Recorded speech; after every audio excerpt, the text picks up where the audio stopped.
Next on Worcester News Tonight, a prayer vigil at a city church. Parishioners are hoping to save the crumbling building. And a small Central Mass town reacts to multiple drug overdoses this week.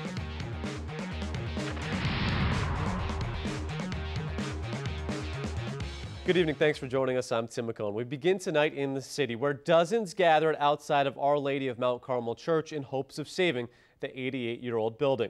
Our Jennifer Zarate has more on this story.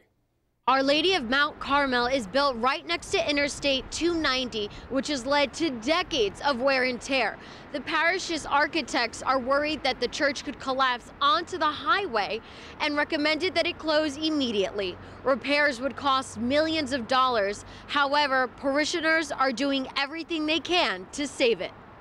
To me, this is family, this is our heritage, this is our faith.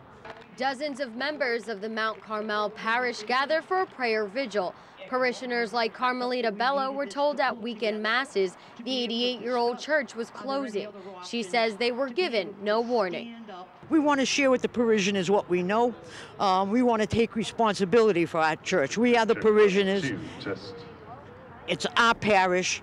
Our ancestors built it, and this is also the epicenter of the Italian community in Worcester. It all started with my grandparents, Vincenzo Garofoli and Emilia Porcelli. They came over from Italy, and my grandfather came here first, established his membership here at Mount Carmel. They had 4 children, all brought up and baptized here at this church, as well as all of their children, including myself. I was baptized here. Janelle Garofoli says being a part of Mount Carmel inspired her to help run the Italian festival. She says she hopes this year's festival will raise enough money to help the church.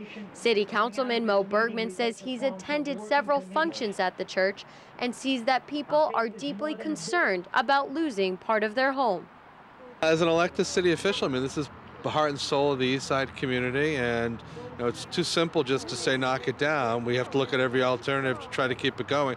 There are generations of life cycles that have gone through a building. It's more than just a building. It's just become like a second home. I feel very comfortable. It brought me back into a new found faith, not only with God, but just with my whole family and being a teacher to my children. Jennifer Zarate, Worcester News Tonight. A 3-alarm fire breaks out at a garage on Merriam District in Oxford Wednesday afternoon. Towns of Auburn, Charlton, Leicester, and Southbridge responded to the call along with the Oxford Fire Department. There were no injuries. Oxford's fire chief tells us the fire began on a couch in the garage, but the cause is not yet known.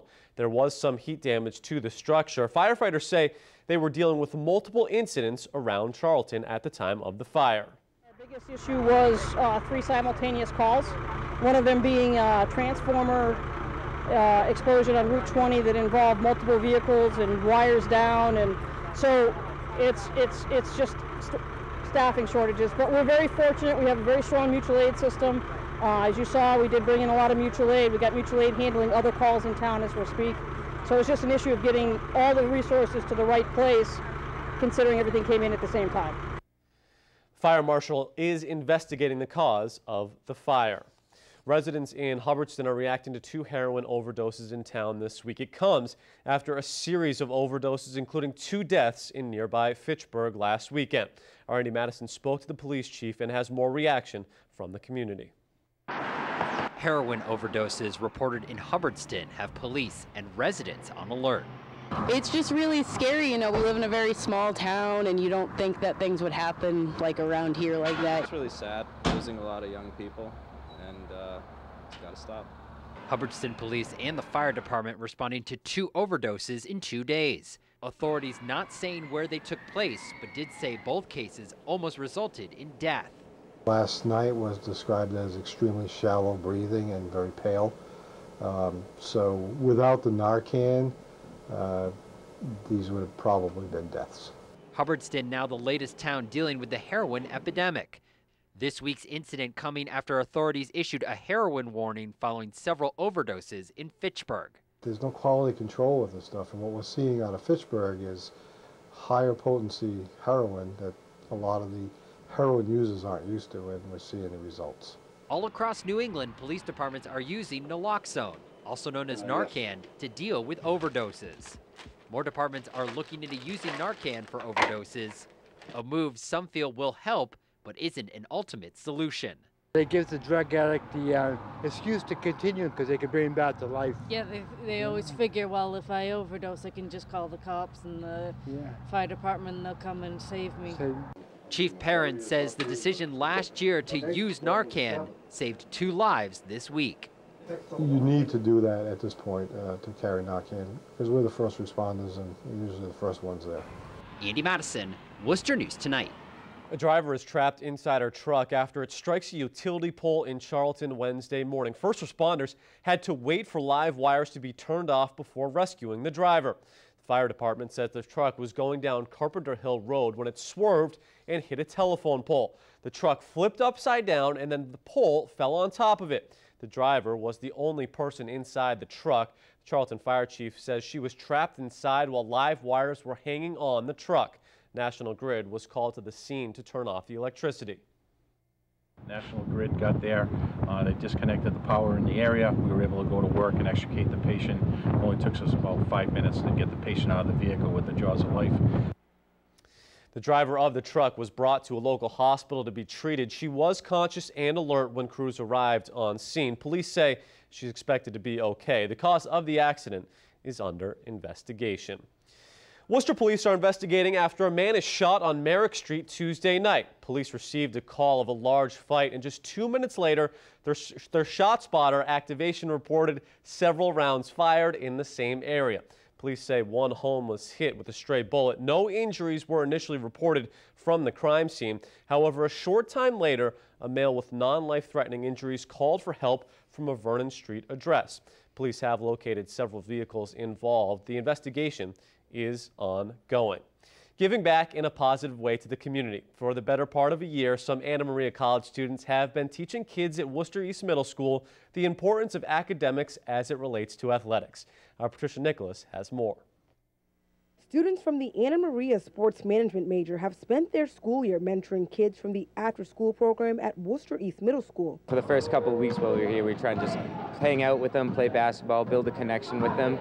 And now later on that we've been with them for a while, they've kind of gained our trust. Now we can start to try and motivate them. The college students meet with about 85 students in the program once a week.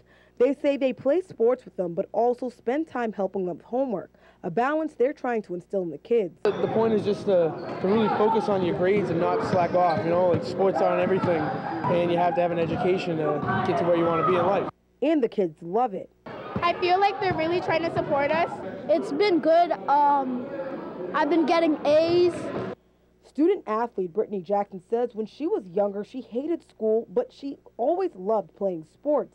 She says she was taught in order to play, she had to do well in school, a message she is giving back to the kids. If they want to play basketball like they're doing now, that they're going to need the schoolwork to help them get to that school where they can play basketball at. Worcester native Tyler Delory used to be in the same position as many of the students he is now mentoring. He says he loves being able to give back and help steer them in the right direction. Every day I have these kids come up to me, always talking to me. Even they talk about their schoolwork with me and everything. It's great. It's a great experience. Patricia Nicholas, Worcester News Tonight. As we reported last night, Worcester Police Chief Gary Jem has announced his retirement. He is the longest-serving Worcester Police Chief since World War II.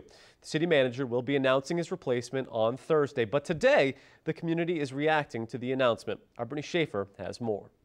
So I felt that it was the right time for me to move on.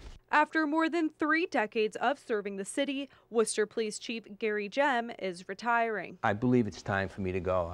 I gave 100% to the Worcester Police Department. He's a chief that has really been consequential to the citizens of Worcester as well as the Worcester Police Department. Chief Jem is the longest-serving Worcester Police Chief since 1947. City Manager Ed Augustus says Worcester should be proud of Jem's work. He's really transformed the department in so many critical ways, whether it be using technology, as well as kind of initiating a community policing model that really created a close relationship between the citizens of Worcester and the police department. As the largest community in Worcester County, we certainly respect the job that the Worcester Police Department has in front of them. They've been a great partner for the Sheriff's Office, working on different task forces and trying to enhance public safety within the city. Worcester Mayor Joe Petty says any of GEM's command staff could become the new chief. He's leaving a good legacy here, and I'm sure that he's left a good command staff, so anybody taking his place will do a good job also. I'm very confident that one of the things that we were able to accomplish as a team was having a group of future police leaders that are ready to step in and do the job. And I think that's critical. GEM's last day on the job will be May 13th. After almost 12 years as chief, he says he has no regrets. Many in Worcester are now wishing him well. I really liked him. He was very special. He has his place in my heart. I think he was a great chief. Chief Jem has done a great job running the department, and we certainly wish him well in his retirement. Brittany Schaefer, Worcester News Tonight. A major expansion to the St. John's Food for the Poor. The food pantry and soup kitchen currently feeds hundreds a day, and soon it will be able to feed even more. The expansion is a result of fundraising and a major donation from the community. Our Olivia Lemon has the details.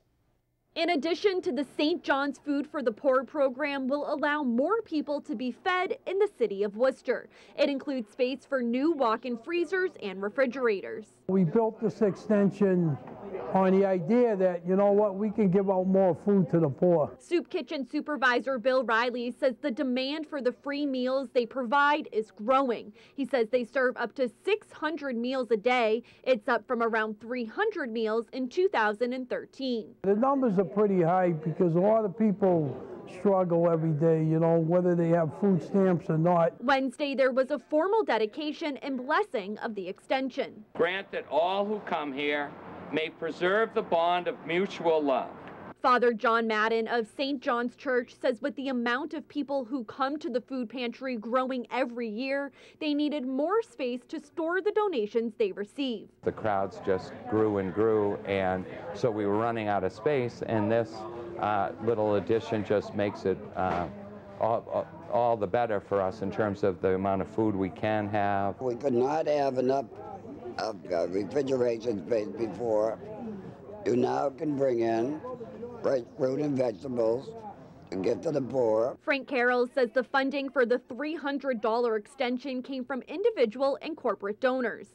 The Health Foundation of Central Massachusetts donated a $100,000 grant. All the volunteers have a smile on their faces. And then the guests themselves smile back, say thank you.